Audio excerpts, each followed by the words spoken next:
يا ربي اهديني، معليش زدت غدوة درتها، اهديني يا ربي ما نفشلش، نبقى ندعيك حتى نكون سكران نقولوا يا ربي اهديني اصلح شأني.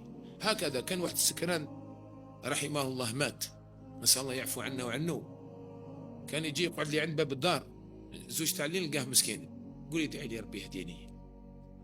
قلت له سبحان الله، يقول لي ادعي لي ربي يهديني، سكران ميت.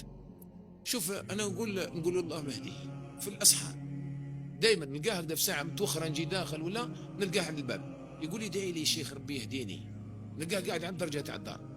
وهذا الاستكران هذا سبحان الله بعد ايام لقيته انا ندير في الدرس لقيته دخل يصلي معنا. فشوف هذا النوع من الناس مازال عنده علاقه مع الله. انا نقول لك واحد الكلمه، ربي يحتاجك، ربي كي تبقى انت هكذا تنقص له في ملكه، ربي يحتاجك انت كي تتوب راح تزيد حاجه في ملكه. يا عبادي لو ان اولكم واخركم وانسكم وجنكم قاموا على اتقى قلب رجل منكم ما زاد ذلك من ملكي شيئا، والله نولوا كامل كيما رانا بالانس والجن والاولين والاخرين، نولوا كما قلب محمد صلى الله عليه وسلم، والله ما نزيدوا في حاجه في ملك الله سبحانه وتعالى.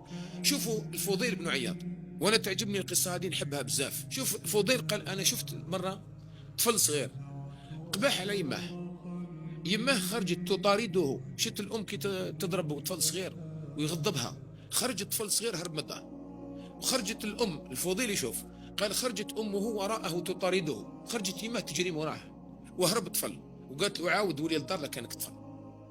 حلفت فيه، اقعد الفضيل قال هذاك الطفل راح مشى لعب مع اصحابه وهام في الليل اصحابه كامل دخلوا الدار، هو لقى روحه بلي لازم يعاود يولي عند يماه، كيما انت لازم تولي عند ربي، دور تعاود تولي.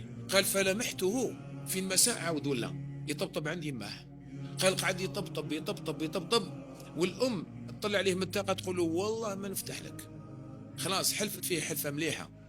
قال فهو مازال يطبطب، علاه قاعد يطبطب؟ عارف باللي ما حنينه، تاني ريح طبطب تا يبقى يا ربي اهديني، معليش زدت غدوه درتها، اهديني يا ربي ما نفشلش، نبقى ندعيك.